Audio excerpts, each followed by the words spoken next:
استراتیژەکانی فێربوونی زمان سێ کۆرسی تایە.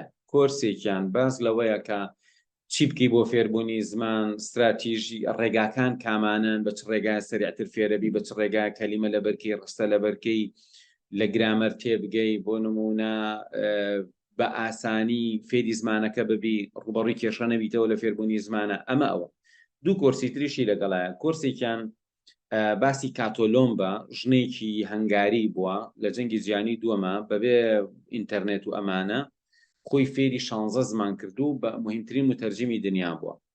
کۆرسەکە ژیانی ئەو قسەکانی و ڕەئیەکانی و ئامۆژگاریەکانی ئەو.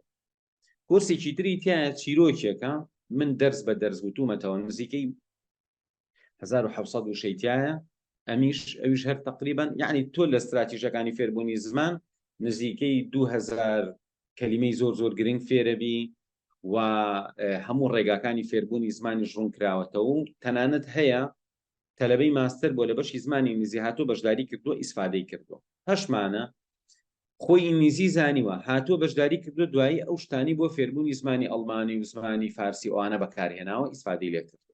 ئینشاءڵڵا تۆش ئیسفادەی لێ